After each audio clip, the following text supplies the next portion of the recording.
Buenas tardes a todos y todas y muchas felicidades en la Semana de la Salud Pública. Además, para nosotros en el Fideicomiso de Salud Pública de Puerto Rico se celebra nuestro quinto aniversario porque llevamos 5 de la mano contigo por tu salud. Les damos la bienvenida al Centro de Innovación del Fideicomiso para Ciencia, Tecnología e Investigación de Puerto Rico, a quienes nos acompañan a través de Zoom y a través del Facebook Live. Bienvenidos al conversatorio Mejores prácticas en salud pública, lecciones aprendidas en preparación en emergencias para personas con diversidad funcional. Es un privilegio para mí dar inicio a este panel que tiene 3 objetivos claves. Aumentar la conciencia sobre las necesidades y desafíos que enfrentan las personas que viven con diversidad funcional durante situaciones de emergencias. Identificar y destacar las mejores prácticas en la preparación para emergencias que han sido efectivas para abordar las necesidades de las personas con diversidad funcional y desarrollar recomendaciones específicas de políticas para mejorar la inclusión y la accesibilidad en los planes de gestión de emergencias a nivel local. Sin más preámbulos, permítanme presentar a quien será la moderadora, la doctora Marianjoli Ortiz Ortiz, directora ejecutiva del programa del Fideicomiso de Salud Pública de Puerto Rico. Hola, saludos a todos. Muchas gracias, Alexandra, por la presentación. Y es para mí un honor ser la moderadora de este panel del día de hoy, compartir aquí con nuestros invitados y colegas que van a compartir una información sumamente con nosotros. Y pues súper contenta que es nuestra Semana de la Salud Pública y celebramos nuestro quinto aniversario. Así que gracias a todos por estar aquí con nosotros hoy. Para comenzar, tengo el honor de presentar a nuestro distinguido panel. Voy a comenzar con nuestra primera panelista, que es Yaret Piñeiro Rodríguez. Yaret es fundadora y presidenta de ASLES Corporation, neuroeducadora, intérprete médico, especialista en salud mental, salud y bienestar. Es la primera puertorriqueña en ser seleccionada por la Federación Mundial de Sordos, adscrita a las Naciones Unidas, para presentar su investigación sobre los derechos de las personas sordas y sordociegos en la accesibilidad de los servicios. Es coinvestigadora y consultora de la Universidad Central de Lancashire, en Inglaterra, sobre políticas de accesibilidad lingüística y educación en el Caribe. Recientemente recibió el premio Women Who Do Not Hold Back, The Rose Project de Hagen Dance, por su trayectoria como pionera en la visibilidad de los servicios médicos, legales y educativos de las personas sordas y sordos ciegos. Bienvenida, Yaret. Nuestra segunda panelista es la señora Mildred Gómez. Mildred posee una maestría en consejería psicológica, trabajó como maestra de salud en el Departamento de Educación con poblaciones vulnerables sin hogar y hace 14 años trabaja en la organización sin fines de lucro Movimiento para el Alcance de Vida Independiente, o mejor conocido como MAVI. Actualmente ocupa la posición de directora asociada. Ha trabajado ofreciendo talleres de manejo de emergencias dirigidos a personas con discapacidad, sus familias y a grupos de profesionales de agencias públicas y privadas. Ha colaborado en revisiones de planes de emergencia para escuelas de la isla de Dominica y el Plan Operacional de Emergencias para Centros de Cuidado en Puerto Rico, en colaboración con la Universidad de Columbia, entre otros. Actualmente es voluntaria en diferentes organizaciones en la isla. Bienvenida, Mildred. Y voy con el último panelista, el señor Gilberto Guevara. Gilberto es candidato a doctorado en emprendimiento y negocios internacionales en la Universidad Interamericana. Completó su maestría en comercio internacional y finanzas y un bachillerato en finanzas en la Universidad de Puerto Rico en Río Piedras. Toda su carrera ha sido la gestión y liderazgo de equipos multidisciplinarios y multinacionales de respuesta a emergencias de expatriados en las Américas y Asia. Trabajó durante más de 30 años en gestión de emergencias en proyectos multimillonarios de ayuda, recuperación y reconstrucción en 3 continentes. Actualmente trabaja como gerente senior en el Centro Caribeño de Aumento del Nivel del Mar, un programa también del Fideicomiso para las Ciencias. Bueno, bienvenidos y muchas gracias por aceptar la invitación de compartir todo ese conocimiento que tienen con nosotros. Así que sin más, me gustaría empezar haciéndole una pregunta a Jared y a Mildred. basada en la experiencia que ustedes tienen trabajando con comunidades con discapacidad o diversidad funcional, eh, ¿cuáles son esos ejemplos específicos que nos podrían compartir sobre los desafíos que enfrentan estas personas, estas comunidades, durante situaciones de emergencia? ¿Cómo se abordan estos desafíos en esas comunidades? Jared.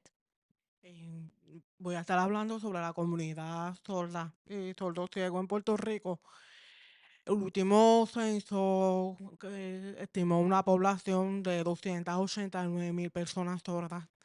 Eso representa un 8.2% de la población en Puerto Rico. Sin embargo, esta data no estratificó cuáles son las personas sordas que dominan el lenguaje de señas o dependen de la lectura para poder recibir la información. ¿Por qué es importante conocer esto? Porque uno de los desafíos, uno de los cuatro desafíos que enfrentamos en la comunidad sorda viene siendo como número uno la ignorancia. Cuando nosotros hablamos de la comunidad sorda, pues pensamos que una persona que tiene pérdida auditiva no puede tener la capacidad de verbalizar. Pues sí, tenemos una diversidad auditiva dentro de la población. También tenemos personas sordas que aunque tengan capacidad auditiva, porque tienen un recibo y puedan verbalizar, no dominan la lectura. De igual forma, tenemos personas sordas que aunque no tengan la capacidad auditiva o un recibo, tampoco van a dominar el lenguaje de señas o la lectura.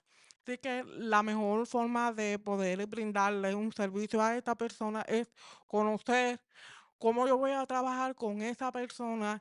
Cada caso es individual. Así que ahí vamos al segundo desafío, el acceso a la comunicación. Necesitamos que el personal pues, conozca el lenguaje de señas, conozca también cómo trabajar mejor a esta población, cómo atenderlos. ¿Por qué?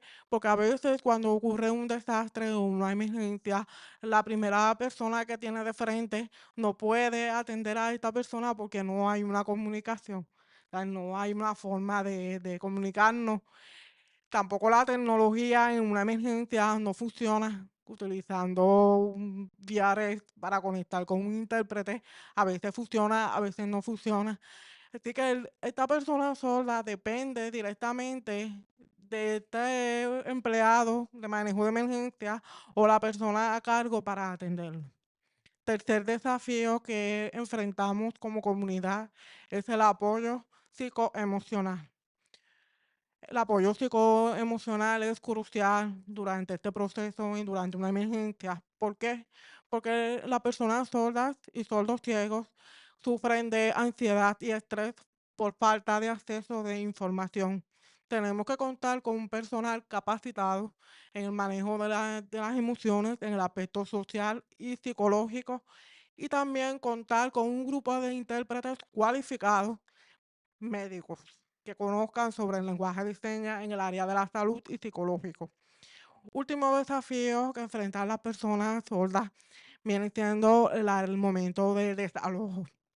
El momento de desalojo y ubicación en un plantel o en un lugar, debe haber carteles inclusivos, carteles o imágenes visuales en lenguaje de señas para que las personas sordas puedan entender la información que en donde están, por ejemplo, en un baño, una imagen visual en lenguaje de señas.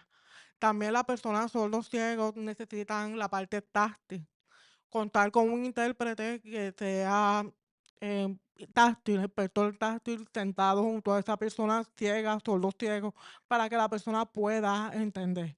Y lo más importante aquí es contar un personal. El personal se tiene que adestrar en lenguaje de señas porque no hay una otra manera. A veces los intérpretes responden dentro de las 48 o 72 horas y es bien importante que el personal esté capacitado para atenderlo. Gracias, Jared. Mildred. En Puerto Rico se estima, el último censo estimó que el 22% de la población en Puerto Rico tiene alguna discapacidad. Anteriormente, las personas en Puerto Rico y en los procesos de emergencia se estimaba a las personas con discapacidad y se decía que eran solamente los encamados. Hoy día sabemos que Una persona con discapacidad es una persona que tiene una condición, que esa condición afecta a una o más áreas de su vida. Así que si el 22% de nuestra población tiene alguna discapacidad, ¿por qué no planificamos para ellos? Eso es una pregunta que nos debemos hacer todo el tiempo. Las Naciones Unidas indican que las personas con discapacidad y los niños tienen de 2 a 4 más probabilidad de sufrir daños o morir durante unas emergencias. Así que son estadísticas alarmantes para que nosotros tomemos conciencia y nos enfoquemos a trabajar a favor de la población con discapacidad. Típicamente la población con discapacidad ha sufrido y sufre diariamente muchos desafíos. Desafíos para acceder a servicios de salud, desafíos para acceder a servicios educativos, transportación y todos los servicios que ofrecen las agencias públicas y privadas de nuestra isla. Y durante una emergencia sabemos que esas necesidades van a aumentar y por ende lo que hemos visto en el paso de las últimas emergencias es que esos desafíos sí aumentaron, sí se intensificaron, porque sabemos que durante una emergencia todo el país sufre. María fue una escuela para nosotros. Esta generación pudo ver, yo vi Georges, era más joven, pero esta generación vio lo que es el embate de un huracán y cómo un huracán, un fenómeno atmosférico puede destruir una población. Así que la población con discapacidad tiene desafíos desde que se notifica esa emergencia, desde los desalojos a las casas, los traslados a los centros de refugios, al centro donde van a ir que están más seguros, y por otro lado, todo el entorno que ocurre durante el refugio para poder cubrir las necesidades. Tengo que mencionar que la situación de energía del país, que sabemos que el sistema energético se destruyó, las personas que necesitan tecnología fueron las más que sufrieron porque tú necesitas la energía, necesitas la electricidad para vivir, para respirar, para comer, para moverte. Así que fueron muchos desafíos, pero confiamos en la educación y confiamos en todo lo que estamos haciendo las agencias públicas y privadas para poder trabajar con ese asunto y para poder trabajar a favor de las personas con discapacidad. Gracias, Mildred. Y siguiendo esa misma línea, como bien mencionas, tuvimos la oportunidad de aprender muchísimo durante María y las demás emergencias que hemos tenido. ¿Cuáles fueron quizás esas prácticas efectivas que pudiste observar durante esas emergencias para diferentes comunidades con discapacidad? Cuando sucedió la emergencia de María, lo que vimos fue un pueblo unido. Y las organizaciones sin fines de lucro y las organizaciones de base de fe dieron cátedra de lo que es servir y de lo que es servicio. Y lo que vimos fue un grupo de personas salir a la calle y preguntar qué hay y cómo lo vamos a trabajar. Luego del paso del huracán María, nosotros creamos centros de acopio por donaciones, tanto de Puerto Rico y externas, y fuimos a las comunidades, fuimos a esos líderes comunitarios para identificar las personas con discapacidad. Fuimos a las casas, nosotros tuvimos la oportunidad, lavamos casas, dimos pampers, pañales, medicamentos, así que tuvimos esa oportunidad de ir directamente a esas casas y verlo. Hay muchos casos que nos estremecieron el corazón. Yo puedo mencionar casos, por ejemplo, tan recientes como en la última emergencia de Fiona, que yo estaba en el COE y recibo una llamada, la contesto, una madre, un chico de Salinas que utiliza ventilador, que me dice, me queda medio tanque de gas para la planta. ¿Qué tú haces a esa pregunta? Respira, piensas, llora y empiezas a pensar. Y ciertamente pues activé mi hermano que nunca me deja atrás, que tiene muchos contactos, y un proveedor de servicios de gas cambió su ruta y fue a Salinas. Y le entregó ese gas a ese muchacho y no le cobró un centavo. En el paso de María, recuerdo que estar en Caguas, yendo a las égidas para ver qué necesidades tenían las personas de la tercera edad, que también son personas con discapacidad, y llegar a comer al Wendy's de Caguas, identificar una chica en un carro con una cánula de oxígeno. Ir donde ella y que el papá llega y me dice, es la tercera planta que se me rompe.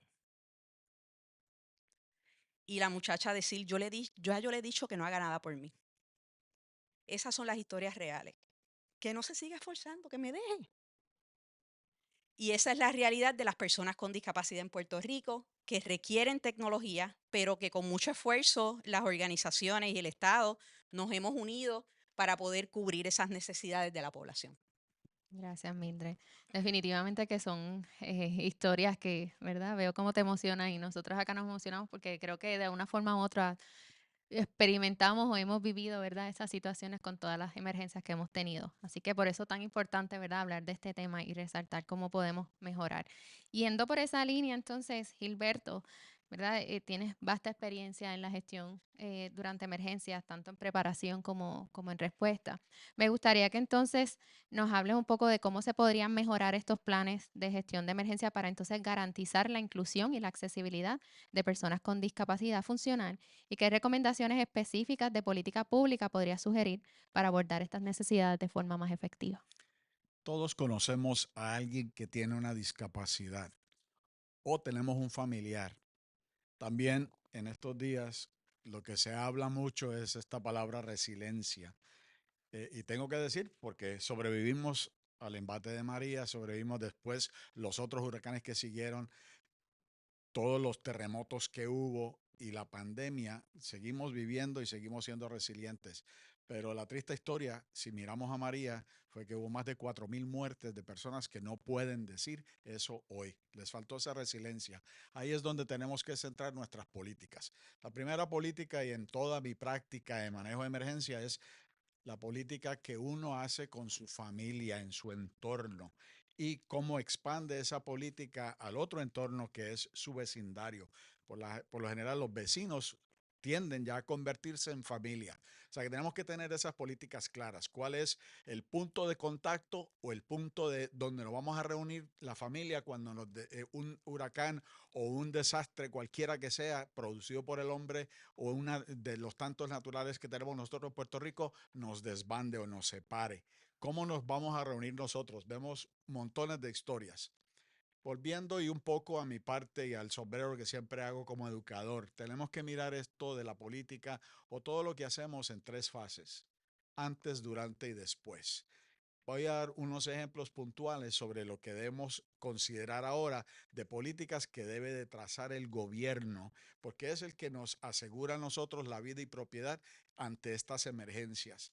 Antes, yo creo que crear las políticas que sean inclusivas, no solamente de todas las cantidades de diversidades funcionales que existen, porque no es solo la sordera, no es solo la ceguez, no es solo la imposibilidad de movilización, hay muchas otras discapacidades que tenemos que incluir. Ese es punto número 1 y eso no está incluido en muchas de las políticas. Punto número 2, incluir a los tutores o a las personas que nos dan ese cuidado. Siempre los tenemos aislados o no los incluimos en las políticas que se hagan y son los que van a venir a salvar el día o el momento durante una emergencia. Ejemplo de durante una emergencia, algo que se puede hacer en política y en el gobierno no está trazado. Si miramos los 1,500 centros de cuidado de envejecientes que hay en Puerto Rico, tener una política donde se tracen inventarios de qué es lo que hay durante esa emergencia que me pueda crear un espacio donde yo pueda relocalizar personas con necesidades, con discapacidades en esos centros y ver también cuáles son las necesidades de esos centros, porque ahí tú tienes una población que está cautiva, o sea, una población que tiene unas discapacidades enormes y grandes y como gobierno y como política no tenemos nosotros esa sensibilidad. Y por último, ¿qué hacemos después? Un ejemplo de una política pública es facilitar los procesos de asistencia o de aplicación o acceso a todas las ayudas que nos vienen. Vimos como en FEMA, durante María, se publicaba grandemente un número 800 o una página web y la mayoría de nosotros, población hábil y capaz, no teníamos acceso a esos medios. ¿Qué tenemos que hacer ahora? Bueno, crear, por ejemplo, una lista de NGOs, de estas organizaciones sin fines de lucro que están capacitadas y certificadas para ayudar en este caso, para que puedan hacer esos trámites y darles un fast track, darles a ellos una prioridad de procesar todas estas peticiones de asistencia. Y hay muchos ejemplos más, pero yo creo que para muestra un botón, primera, la responsabilidad en política es la política de la familia. Segundo, la política con el vecindario. Y tercero, la política de lo que le podamos pedir nosotros al gobierno. Gracias, Gilberto. Y hablando, ¿verdad? De los diferentes sectores, sabemos que aquí nuestros panelistas representan diferentes organizaciones. Eh, ¿Qué nos podrían hablar un poco sobre el rol que desempeñan o deberían desempeñar los diferentes sectores? Estamos hablando del sector público, el privado y el tercer sector, en tanto la formulación como la ejecución de las diferentes políticas para aumentar esa inclusión y accesibilidad a los servicios durante emergencias. Y empezamos contigo, Yaret. Voy a hablar de la parte privada, cómo la parte privada puede aportar durante una emergencia. Nosotros como empresa privada hemos creado un plan antes y durante y después durante una emergencia. Hemos identificado comunidades vulnerables de personas solas y sordos ciegos en el oeste y en el centro de la isla. Tenemos diferentes organizaciones externas que aportan en suministros. Cuando ocurre una emergencia en Puerto Rico, estas organizaciones envían estos suministros para que estas comunidades se puedan beneficiar. Una vez nosotros entregamos estos suministros, después de un mes le damos seguimiento para ver cuáles son las otras necesidades que las personas sordas tengan, para entonces referirlos a las distintas organizaciones sin fines de lucro. Así que como empresa privada, mi sugerencia número 1 es que creen programas comunitarios para que los empleados puedan involucrarse de forma activa en las necesidades de la comunidad con diversidad funcional. Mientras más empresas privadas se unan, apoyen y sean parte, el tercer sector, que vienen siendo las organizaciones sin fines de lucro, se fortalecen. ¿Por qué? Porque la tarea se divide. Las necesidades que tengan las organizaciones sin fines de lucro, quizás las empresas privadas las puedan aportar. Claro está, si una empresa desea ser parte de suministro de alguna organización sin fines de lucro o desea crear una alianza con alguna organización, tiene que capacitar a las personas sobre la empatía, el tema de empatía, sensibilidad, sobre cómo debe dirigirse con una persona con una diversidad funcional. Otra parte que es bien importante es la parte de la tecnología. Las empresas privadas tienen la capacidad de crear tecnologías a beneficio de la comunidad. Necesitamos tecnologías que puedan funcionar sin necesidad de luz o sin necesidad de internet. ¿Por qué? Porque ante una emergencia, el huracán María nos enseñó que es fundamental contar con algún dispositivo para que estas personas puedan utilizarlo y puedan seguir su vida sin alterar la calidad de vida, ¿verdad? Su día a día. Yo entiendo que estas son las tres cosas más importantes que nosotros debemos trabajar en la parte privada. Gracias, Yaret. En la parte del tercer sector es importante que veamos que cuando estamos trabajando estos procesos de emergencia, tenemos que trabajar lo que es la integración, ¿verdad? Y lo que es la inclusión. Y la inclusión es una palabra que está muy de moda y todo el mundo quiere hablar de inclusión, pero la pregunta sería, ¿en realidad sabemos lo que es inclusión? ¿Lo hacemos por cumplimiento? ¿Lo hacemos porque está de moda? La realidad es que lo que hemos visto en los procesos de emergencia es que a veces no entendemos lo que es la inclusión. Integración es una cosa, inclusión es otra. Es el momento de integrar a las personas con discapacidad en los planes de emergencia. En el caso del tercer sector, tenemos que entender también que hay dos palabras que a mí me gustan mucho, que es trabajar en unidad y en unanimidad. Son dos cosas que parecen similares, pero no lo son. Estamos juntos con una causa, pero trabajamos unidos para ese fin. Y que no todos podemos hacer todo. Queremos ser a veces superwoman, queremos ser los héroes, y yo quiero ser, como decía aquí el compañero, el héroe de mi casa. Necesito trabajar con mi casa, pero tenemos que darnos cuenta que esto es un trabajo de todos y que esto es un trabajo en equipo. Y mientras nosotros veamos eso, nos vamos a dar cuenta que no lo podemos hacer todo, pero sí colaborar y aportar en todo.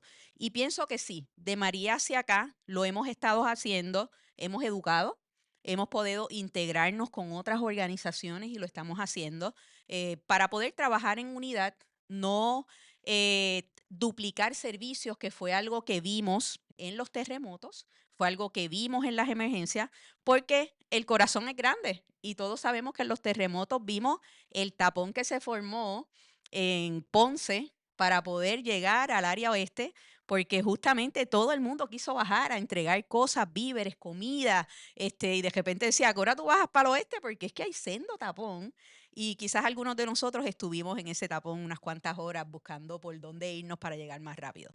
Las organizaciones sin fines de lucro entiendo que han estado buscando más propuestas para poder trabajar con este particular.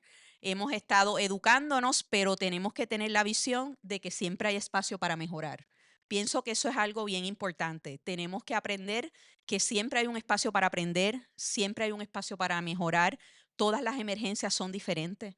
Todas las emergencias nos traen unas nuevas ideas y durante este proceso de preparación, no olvidarnos que la temporada de huracanes, ¿verdad? Se acabó el 30 de noviembre y empieza ahora y que no va a pasar nada más porque a veces estamos enfocados solamente en el proceso de huracanes, sino pensar que este espacio que estamos respirando con otras emergencias que pueden ocurrir y que ocurren, prepararnos y estar preparados más, crear más alianzas para poderlo hacer. Muchas organizaciones se han dado fe de esto, han visto la necesidad y han trabajado a favor de. Todavía necesitamos más educación, poder llevar el mensaje. A veces algo tan sencillo como vamos a dar un taller de manejo de emergencia. ¿Quién aquí tiene su bulto de emergencia en su baúl?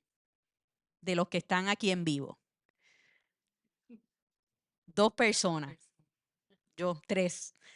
Eso es un buen ejemplo sencillo, que no es algo del otro mundo, pero que a veces se nos olvida, ¿verdad? O lo sacamos porque hicimos compra, no estamos preparados o simplemente todavía no estamos en la época de huracanes y cuando escuchemos los anuncios lo ponemos, pero estar preparados es saber que una emergencia puede ocurrir en cualquier momento. Saber identificar dónde están las organizaciones para poder colaborar a favor de ellas y poder referir. Pienso que el mouth to mouth y el estar ofreciendo información de otras organizaciones nos hace grandes y nos crecemos y regar la voz y conocer esas organizaciones que están en mi comunidad para que todos podamos trabajar juntos para ese fin. Gracias, Mildred. Y una cosa que quería añadir antes de darle la oportunidad a Gilberto es lo que mencionas de integrar a las comunidades con diversidad funcionales dentro de los planes. Algo que hemos aprendido gracias a la colaboración que hemos tenido con ustedes es algo tan sencillo como el lenguaje de señas, que sí se incluye muchas veces en las transmisiones durante las emergencias, pero muchas veces se incluye bien pequeñito, o en un área que realmente no lo pueden ver. Entonces, realmente estamos hablando de que sí, tenemos el check, está la persona ahí, ¿verdad? Pero si realmente no lo pueden ver, no pueden apreciar, porque no se incluyó a una persona con esa necesidad para que nos dijera, no, tengo que verlo bien, ¿verdad? Pues realmente no estamos haciendo tan inclusivos, simplemente estamos cubriendo, ¿verdad?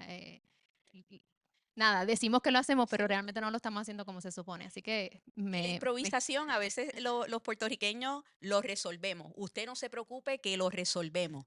Y esa palabra de lo resolvemos es improvisar.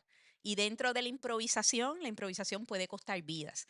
Así que quitar la palabra de lo resolvemos o bregamos con eso y trabajar con la verdadera inclusión para crear planes inclusivos que las personas estén incluidas. Y es una conciencia social de que la inclusión lo voy a dejar como un eslogan y lo voy a hacer parte de mí.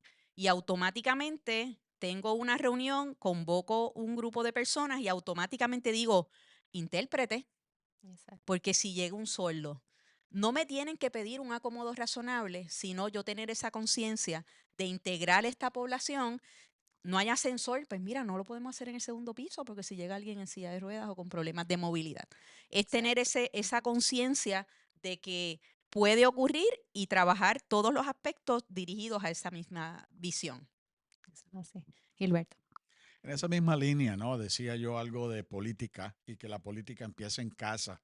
Nosotros nos tenemos que evitar el que nos orienten sobre la política. Tenemos que educarnos sobre la política. O sea que por ahí es que tenemos que empezar. Miren ustedes, después de María y hablando de resiliencia energética, la ley 17 y usted hubiese pensado, ya resolvimos el problema y no tenemos problemas de luz, pero mire todo lo demás que viene, la secuela de todo lo que se tiene que hacer una vez que se pasa una ley.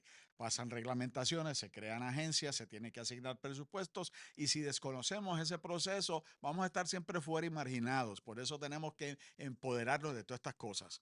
Habiendo dicho eso, hay ciertos ejemplos que me gustaría compartir con la audiencia de lo que sí ha hecho el gobierno en términos de políticas, ¿no? Vamos a empezar con la buraña más grande que tiene el gobierno para dar muchos de estos servicios es el respeto que se tiene a la identidad personal. Aquí todavía no lo hemos hablado muy abiertamente, pero en los círculos federales ese respeto a esa privacidad impide el que se hagan acciones deliberadas para poder identificar el que se pueda llegar a la persona con necesidad especial o con esa diversidad funcional, porque ya sería como discrimen de esa persona. Les doy un ejemplo. Nosotros en un momento en la defensa civil nos inventamos una idea de colocar placas de diferentes colores según la diversidad funcional. Eso no duró mucho, lo tuvimos que quitar porque ya esas personas estaban siendo identificadas, ¿no? Como un carpeteo que conocemos nosotros muy bien aquí en Puerto Rico.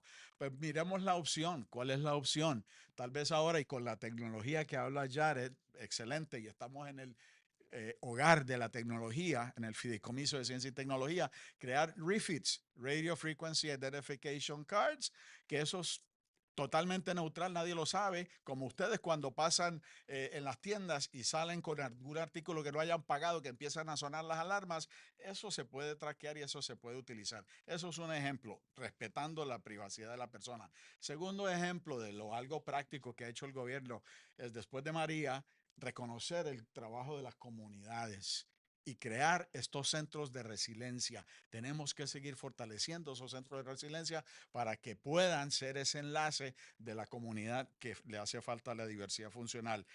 Lo último es los centros de operaciones de emergencia. De ahí es que se sale toda la acción del gobierno y donde se hace toda la coordinación de los servicios que se tienen que dar. Tenemos que educar a toda esa gente que se mete a trabajar en los centros de operaciones de emergencia sobre las necesidades específicas de las comunidades. Atar esos centros de emergencia con los alcaldes, con la gente que sabe dónde es que están las personas de necesidades especiales para que les den un servicio directo y más efectivo y hecho.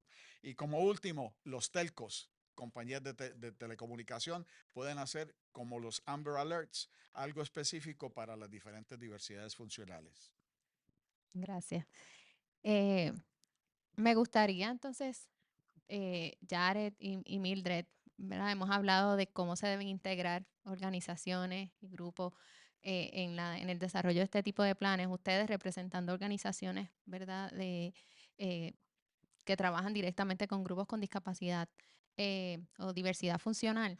¿Cómo creen que se podrían integrar? ¿Qué recomendaciones podrían tener para entonces poder trabajar en conjunto con el gobierno y aportar en el desarrollo de esas nuevas políticas? La parte privada se puede dar las asesorías y consultorías al gobierno. Pienso que hay tres cosas fundamentales, viene siendo la asesoría y consultoría, capacitación y las alianzas. Asesoría y consultoría para que los empleados del gobierno o las organizaciones, más bien agencias del gobierno, puedan entonces conocer cómo pueden trabajar mejor y atender a estas poblaciones.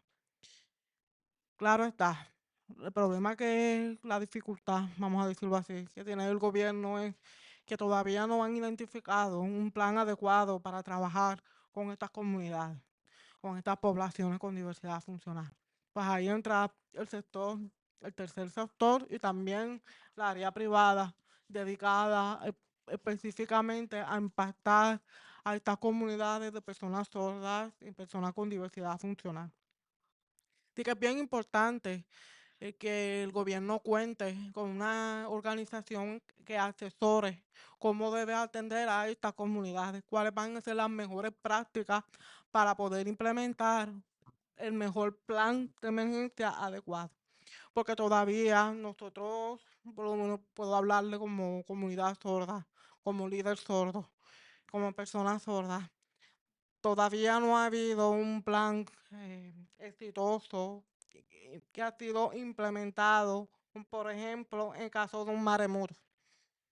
Si hay una comunidad que vive frente a la playa, las personas solas no se van a enterar cuando hay un maremoto o cuando va a ocurrir una oleada. No lo hay porque es auditivo. No hay una tecnología de luz que pueda avisarle a esta familia o a esta persona a que te desaloje el lugar en donde se encuentra. Así que la parte privada es importante la capacitación de las necesidades, cómo la vamos a trabajar. Muchas veces las personas piensan que aprender lenguaje de señas toma tiempo. Sí, toma tiempo. Pero hay algo que se conoce como estrategias de comunicación. Si yo hago contacto visual, hablo de frente, le hago unas señales, utilizo los gestos, las expresiones faciales adecuadas, puedo mostrar imágenes, puedo señalar, puedo rotular e identificar. La persona sola van a entender lo que le quieres decir. Así que la parte de las alianzas, que como último tema, ¿verdad? Es bien importante, porque nosotros como sector privado, tercer sector, gobierno y líderes comunitarios, nos tenemos que unir. Los líderes comunitarios tienen que identificar dónde están las personas sordas, dónde se encuentran estas familias, para que cuando llegue la ayuda o cuando ocurra una emergencia, tenemos que ir directamente a donde ellos. Así que esta alianza se tiene que fortalecer. Tenemos que trabajarlo todos en conjunto.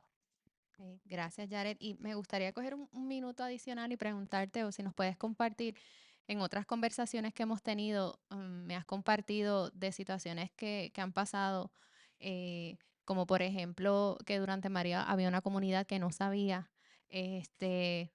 Tuvimos una compañera que también nos compartió en una ocasión que llegaron a desalojarla y la persona tenía mascarilla y no sabía lenguaje de señas, así que no podía verle la boca, tampoco podían comunicarse y no entendían. Si nos puedes compartir algunas de esas eh, situaciones, ¿verdad? Como para poner en contexto lo que estamos hablando. Sí, sí, hemos tenido, puedo darle la experiencia de la comunidad en Orocovi para que podamos entender mejor el contexto. Puerto Rico se ha identificado con una investigación que se está realizando ahora, que la estoy trabajando. Existen 7 comunidades en Puerto Rico que han creado su propia seña. ¿Qué significa eso? Que un intérprete en televisión durante una emergencia solamente beneficia a 1% de la población sorda. Quiere decir entonces que si yo me voy a la comunidad de Orocovi, las personas sordas de Orocovi no se van a enterar de la información. Mi experiencia fue que en Huracán María, 3 días antes, los visito a la comunidad y veo que ellos están como si nada hubiera pasado. Aquí no está pasando nada. Yo estoy con mis vacas, mis cabras afuera, no va a pasar nada. Y yo les digo, ustedes saben que viene un huracán. Ellos me dicen, no, ¿cuándo? Y yo digo, en 3 días. Y ellos se quedan como que, pero el municipio los visitó.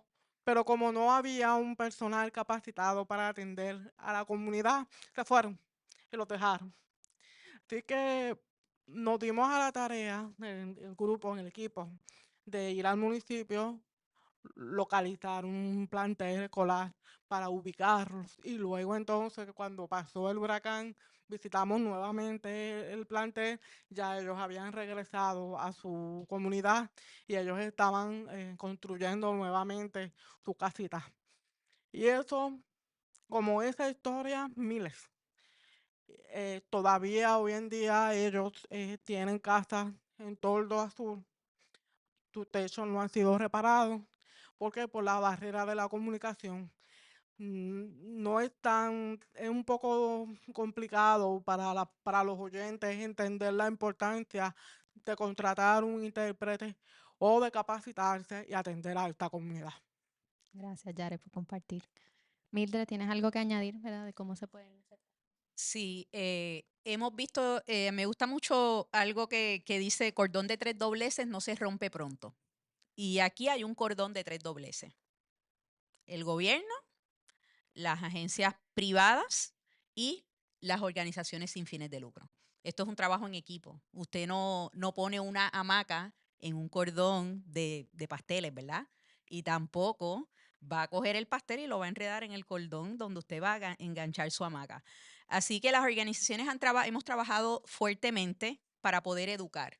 Puedo hablar de la experiencia que he tenido con Mavi y otras organizaciones. Nosotros, tras el paso del huracán María, encontramos un manual en una de las conferencias que fuimos en Florida, que había sido creado por una organización de sordos, adiestrado y ajustado para una organización de personas con discapacidades en Wisconsin. Y hemos hecho todo lo que está fuera de nuestro alcance para crear y buscar propuestas para llevar esta información a través de talleres a personas con impedimentos, sus familias y organizaciones.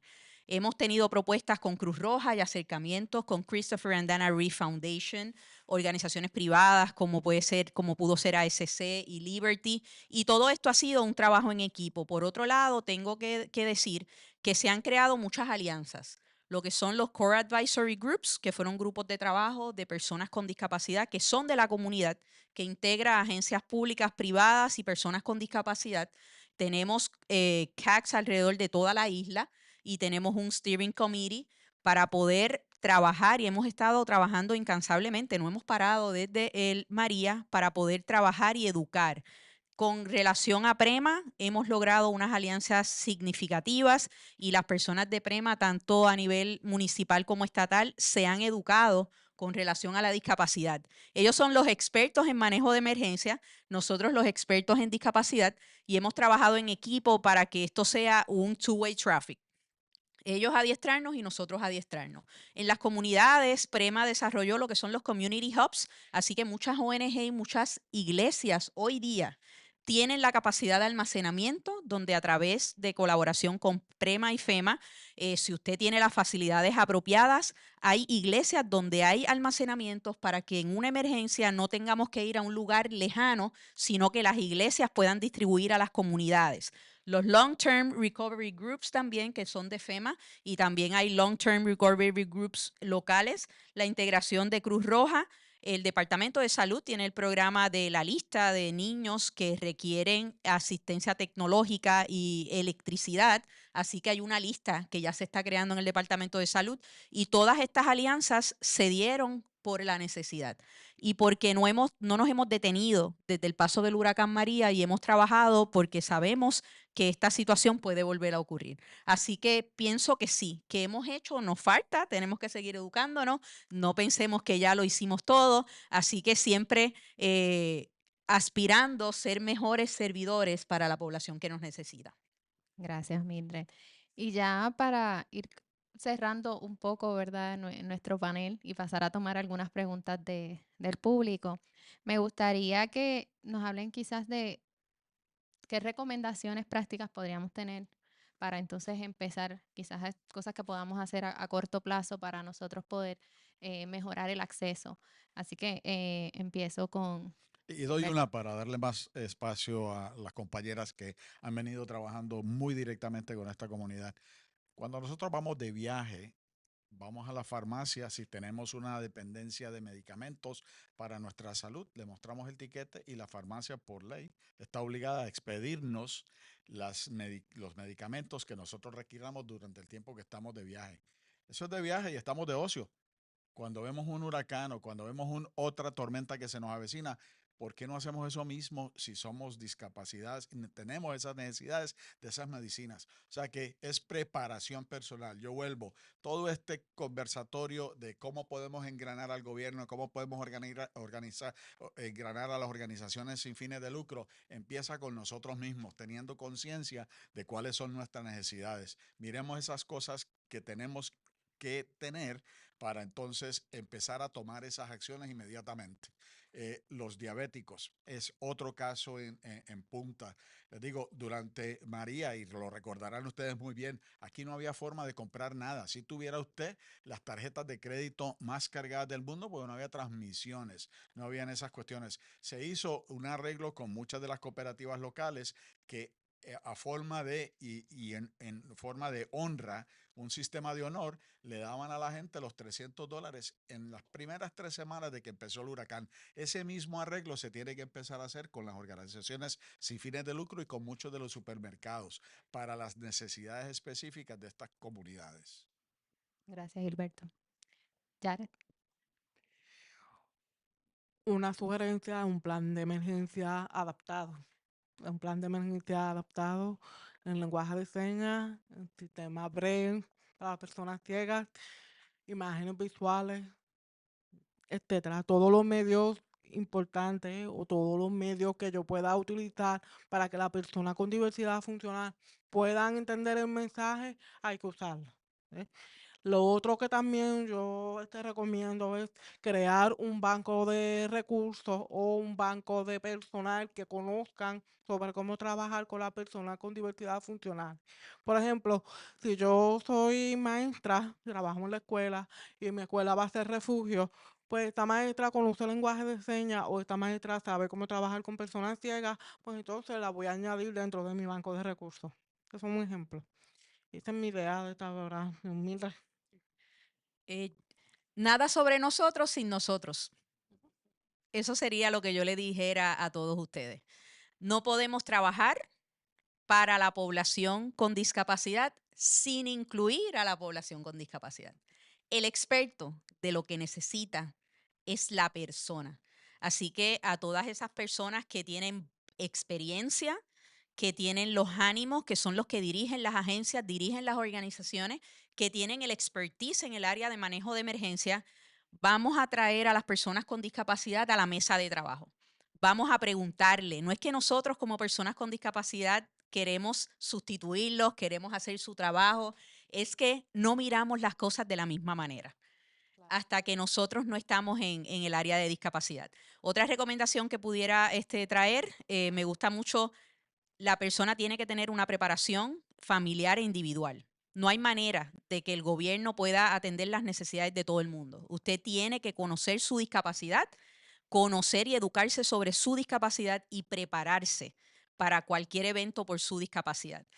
Pudiera mencionar en el área privada, el municipio de San Juan ha creado una plataforma que es San Juan va por ti, que es una plataforma a nivel voluntario donde las personas que viven en San Juan pueden llamar allí y hacer un registro voluntario, ¿verdad? Para poder crear y saber dónde están las personas. Pero vamos a incluir la población, vamos a preguntarles, ¿qué tú necesitas? ¿Verdad? Y la palabra primero sería, ¿necesitas ayuda? ¿Cómo te ayudo? ¿Qué tú necesitas y cómo podemos ayudarte? Y yo sé que si lo hacemos de esa manera, los planes van a fluir y vamos a incluir a todas las personas con discapacidad y sus necesidades en los planes de emergencia.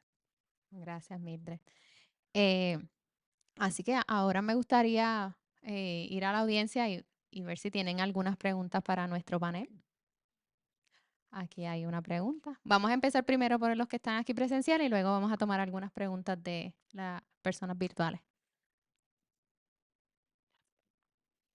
Hola, buenas tardes.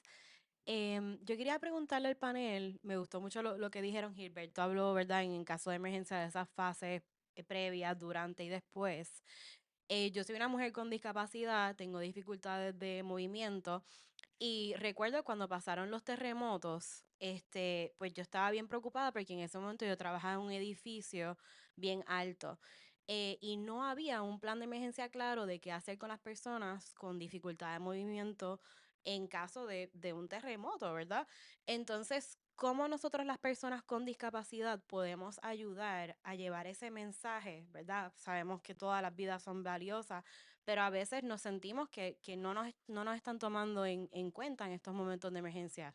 Entonces, estoy súper contenta que el fideicomiso ha creado este plan para precisamente ayudar a llevar el mensaje. Pero ¿qué ustedes le pueden decir a los individuos que se encuentren en ese tipo de situaciones? Te lo hablo desde el punto de vista de experiencia. Si ustedes se recuerdan estas imágenes de las Torres Gemelas de Nueva York, durante un evento de esa naturaleza, sálvese quien pueda, ¿no? Aquí nosotros tenemos el tiempo para prepararnos, para que eso no nos pase. Si usted tiene esas discapacidades, conozca y haga un acuerdo con los compañeros de trabajo para que vengan y la auxilien. Típicamente, en la mayoría de los planes de evacuación o de desalojo de un terremoto, requieren que haya un capitán o una persona que esté a cargo del piso y que esa persona sea la que monitoree que no se quede nadie en las oficinas. Eso lo hacemos aquí. Nosotros anualmente practicamos ese tipo de ejercicio. Esa es la parte fácil, ¿no? La parte difícil es quién me puede ayudar a mí para yo salir.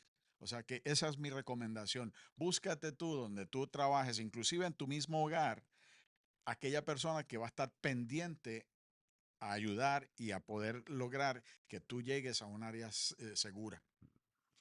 Puedo también añadir, nosotros en Mavi, la mayor parte de nuestra empleomanía tiene discapacidad, es parte de la filosofía de vida independiente. Nosotros tenemos planes de emergencia para nuestras oficinas.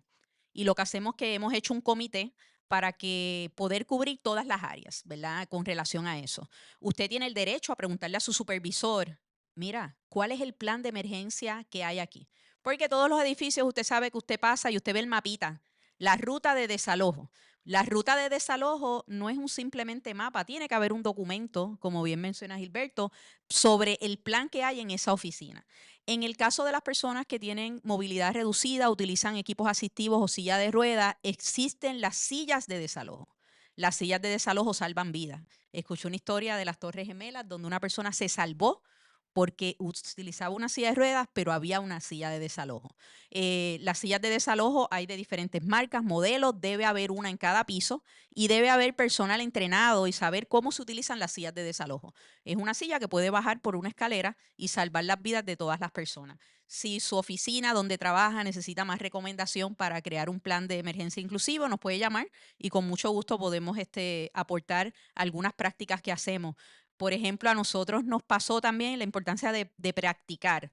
Hace poco, cerca de nuestra oficina, hubo un fuego, ¿verdad? Estamos en Santurce, me viste en Santurce, y hubo un fuego y nosotros tenemos un comité de manejo de emergencia. Nosotros nos reunimos, hacemos simulacros y ese día nadie tiró el page, nadie tiró clave, porque estaba tan cerca que todo el mundo, y después que hicimos, nos reunimos y dijimos, no puede ser, ¿qué nos pasó? ¿Verdad? Como dice la canción, ¿qué nos pasó? Pues sí nos pasó, así que es un asunto de práctica. Es un asunto de práctica, pero muy gustosamente podemos enseñarle, puede ir y ver la que tenemos nosotros. Sé que de los edificios que he visto aquí cerca, el Hospital de Veteranos tiene sillas de desalojo y pues poderlas saber utilizar también. Gracias, excelentes recomendaciones. Y lo que mencionan de practicar es bien importante. Yo creo que ahora que estamos acercándonos al verano, sabemos que también está el calor extremo que vamos a estar experimentando. Y siempre comento que tuve una situación donde tuve una experiencia de un heat stress, ¿verdad? Donde me mareé por el calor. Y lo que me salvó fue que el equipo estaba entrenado en cómo responder a eso y mi compañera que estaba conmigo, ¿verdad? Siguió todo al pie de la letra y honestamente siento que me salvó la vida. Así que el poder practicar, el poder estar constantemente, ¿verdad? Repasando esos planes y qué hacer a todo el personal puede salvar vidas en diversidad de situaciones. ¿Alguna otra pregunta aquí del público? Adelante.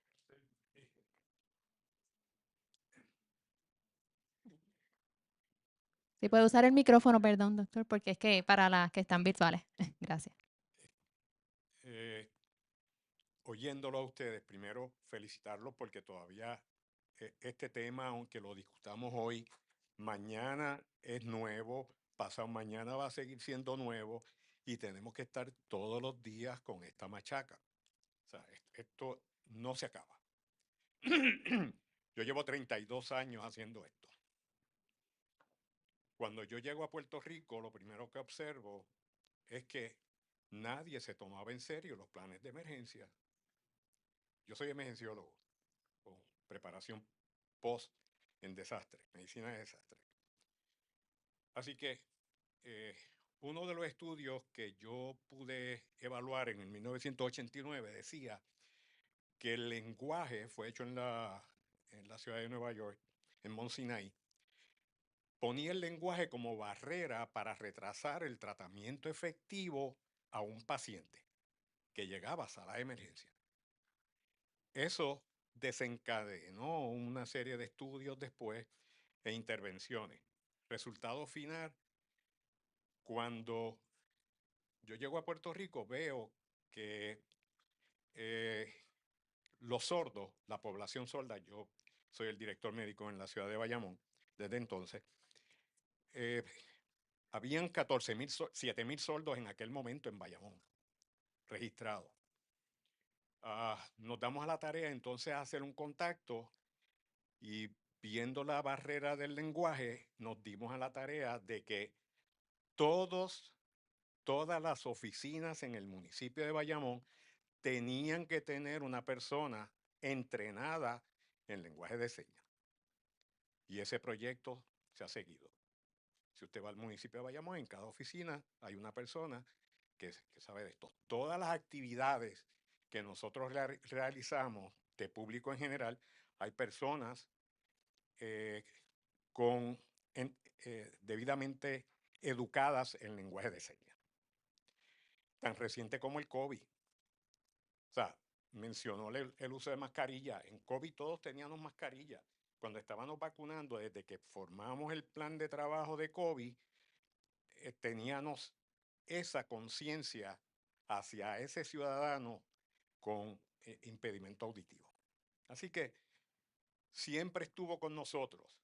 Tal fue la alegría que un día llega una persona que era maestra en lenguaje de señas, tenía dificultad auditiva y desde ese momento que llegó y se vacunó se quedó con nosotros trabajando como voluntaria. Así que teníamos la compañía que contratamos para que tuviera personal asistiéndonos allí en lenguaje de señas. Así que sobrepasamos esa barrera. Hubieron unos momentos un poco delicados mencionando ¿verdad? Poder identificar esta población.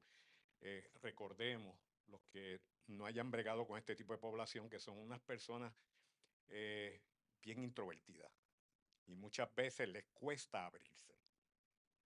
Así que tuvimos que hacer ciertas actividades dirigidas a esa población hasta que logramos penetrarlos y poderlos traer. Pero tuvimos que hacer una vacunación solamente para la población sorda. O sea que desde eso hasta después tenerlos con nosotros. Se han tocado varias cosas. Y de las cosas que siempre me preocupan es que a veces usamos los que trabajamos en formar planes de emergencia, conocer lo que es la estructura de emergencia y demás. A veces no conocemos la terminología.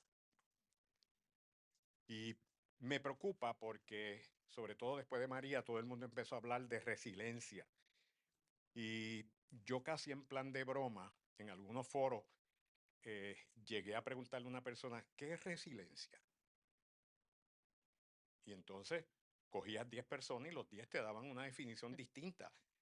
En medicina de desastre eso está definido y en los planes de emergencia también. Y la resiliencia se compone de 3 factores. Si usted no conoce esos 3 factores, usted más nunca va a estar haciendo resiliencia. Y tiene que intervenir sobre cada uno de ellos. Y esto lleva también, eso está en el modelo de Ullstein, en cuanto a el cómo se llega a un desastre desde un evento. Así que, yendo con eso e integrándolo al plan de manejo de emergencia federal, pues entonces las distintas estructuras deben enseñar lo que es el Incident Command System, lo que es NIMS, ¿verdad? Que son respuestas a estos eventos. Pero más que eso, cada persona que tenga que tocar un plan de manejo de emergencia tiene que referirse al ESF que le corresponda en el plan de manejo de emergencia realizar. En el caso de salud es el ESF 8. Pues usted tiene que mirarlo para que su respuesta vaya acorde a un plan federal de emergencia, con unas terminologías que ya están definidas y no tener que inventar.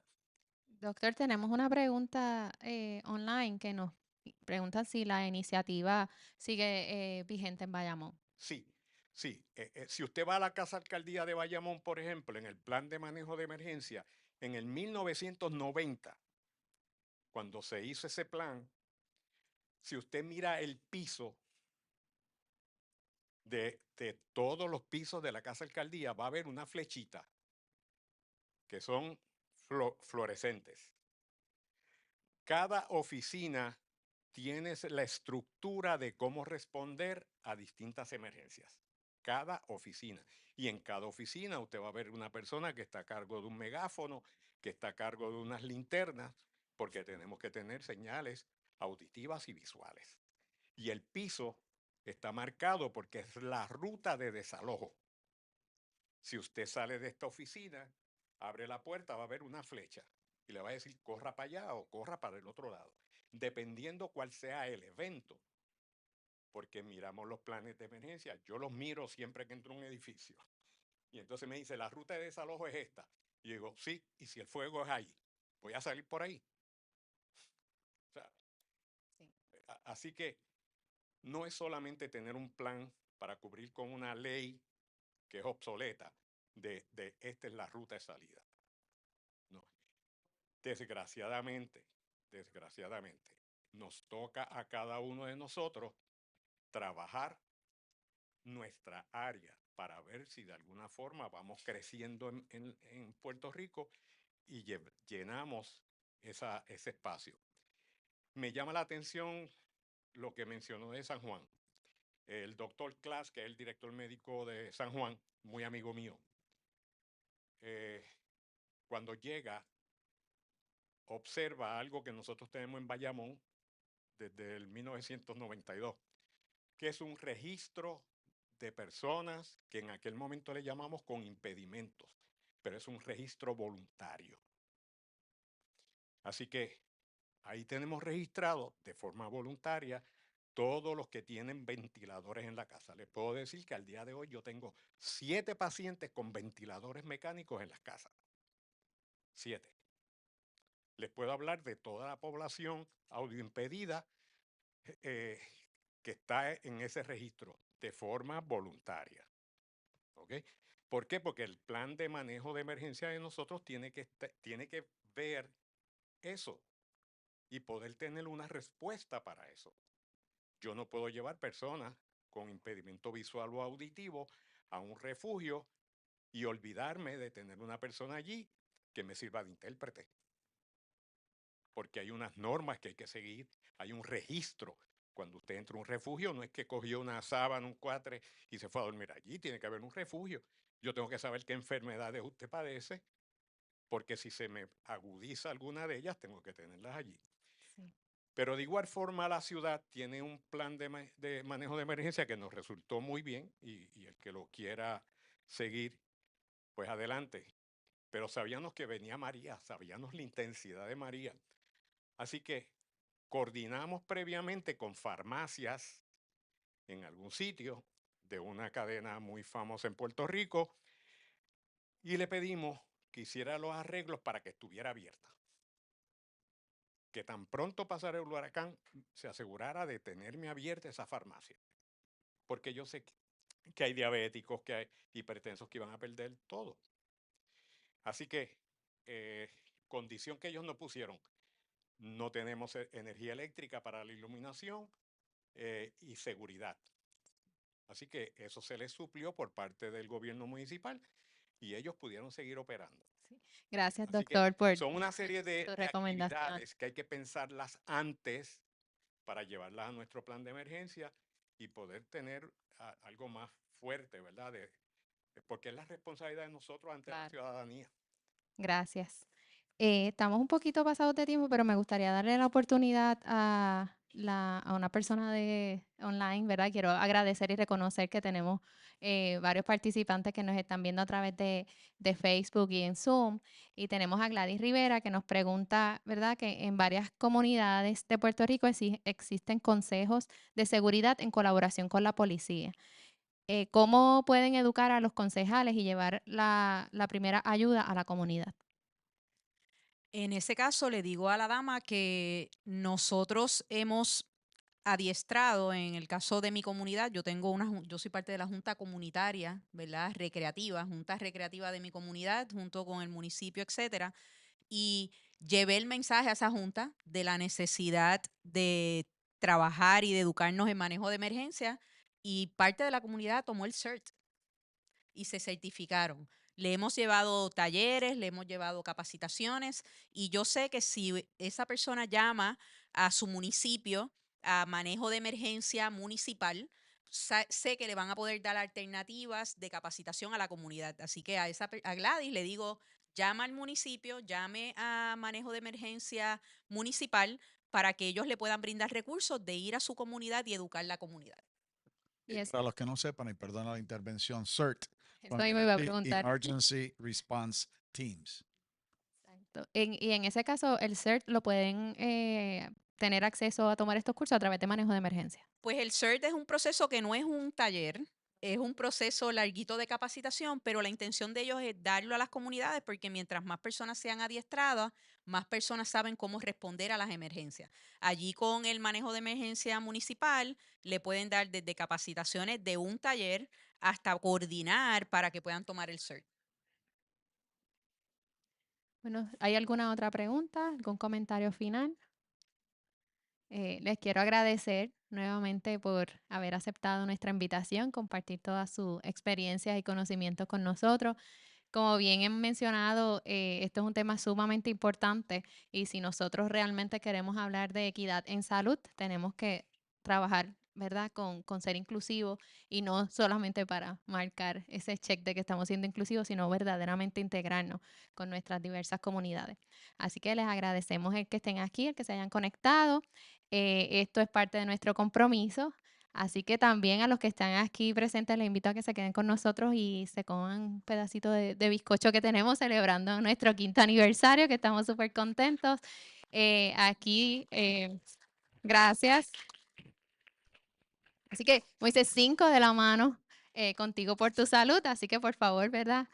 Síganos en nuestras redes y síganos apoyando para poder llevar este mensaje y lograr la equidad en salud que Puerto Rico se merece.